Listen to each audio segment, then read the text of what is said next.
warahmatullahi wabarakatuh. Halo Sobat Menggama, selamat datang di podcast Rasa Cita dan Cerita, tempat kita ngobrol seru tentang dunia tatap muka bersama saya, Amanda Rahmadani. Dan hari ini kita kedatangan tamu spesial yang pastinya punya banyak cerita menarik seputar dunia memasak, yaitu Kak Jeffrey Dwi Kuswoyo. Halo Kak Jeffrey, apa kabar? Baik, alhamdulillah. Alhamdulillah. Mohon maaf untuk Kak Jeffrey bisa memperkenalkan diri. Oke. Perkenalkan, nama saya Jeffrey Dwi Kuswoyo. Saya bekerja di LPK Regina Ponorogo dan saya juga sering jadi pendamping di Mantiga Mandiri. Nah, buat sobat yang lagi dengerin, siapkan cemilan ya, karena kita bakal ngobrolin tentang cake dan roti. Nah, Kak, saya mewakili dari kelas-kelas tata boga. Kan banyak sekali pertanyaan-pertanyaan tentang cake dan roti itu ya. Cake dan roti kan sekilas itu mirip. Betul. Apa sih sebenarnya yang membedakan itu? Jadi gini ya, roti itu bahan dasarnya dari ragi. Kalau cake itu bahan dasarnya pokoknya yang tidak menggunakan ragi gitu, Kak.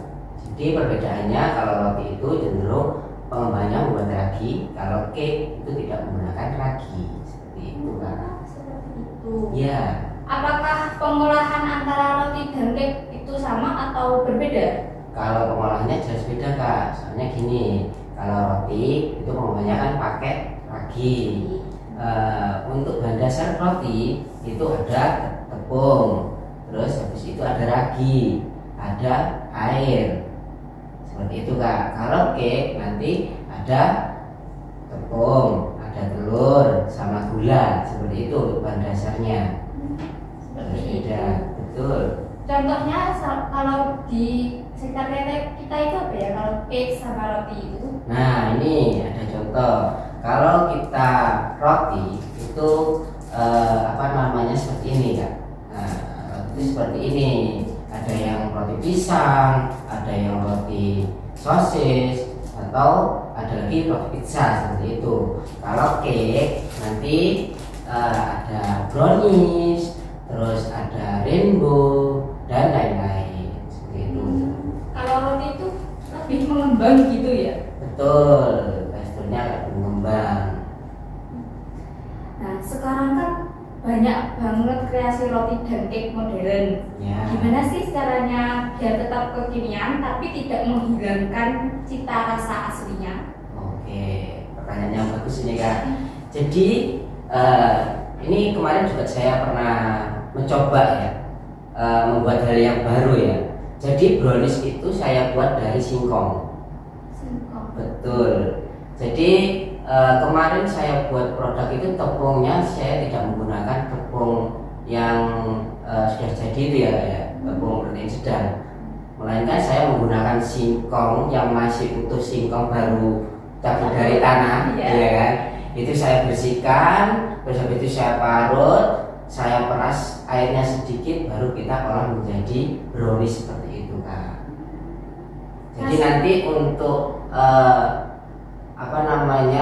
kita tidak menghilangkan cita rasanya, tapi kita mengubah sedikit atau merubah beberapa bahan yang ada di situ aja sih, Kak. Tampilannya sama, tapi tes rasanya berbeda, seperti itu. Nah, kalau ini pertanyaan terakhir ya, Kak. Ya. Mohon maaf agak menyimpang dari tema hari ini. Bagaimana sih cara menumbuhkan minat dan kreativitas di bidang tata boga itu?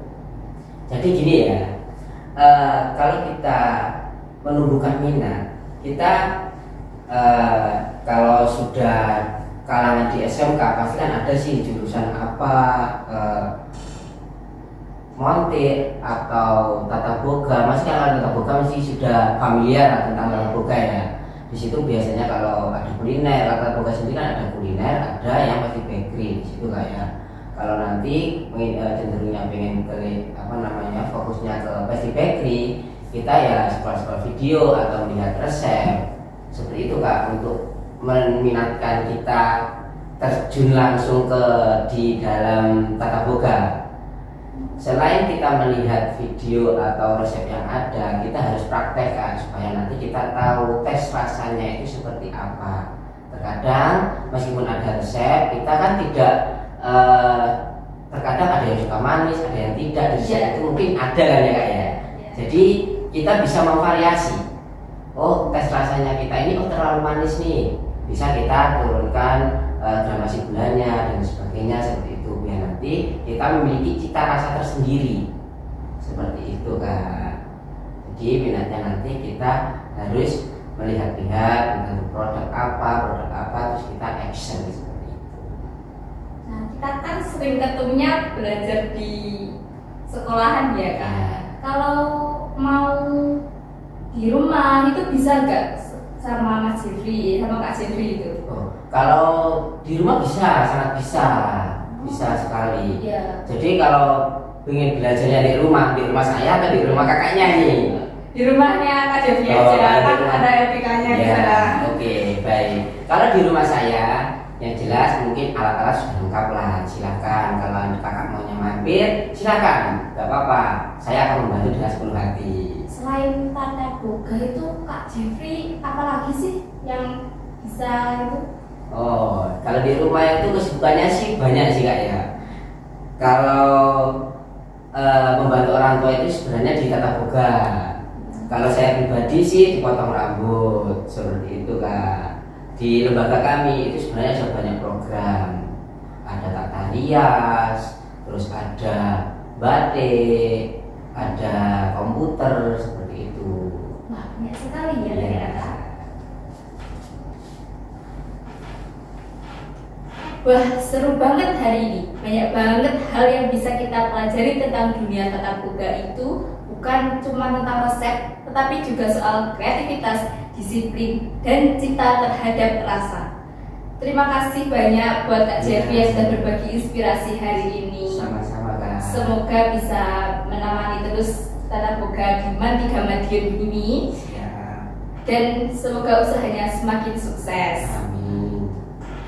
Buat sobat Magarma di rumah, jangan takut bereksplorasi di dapur. Karena dari dapur kecil kita bisa lahir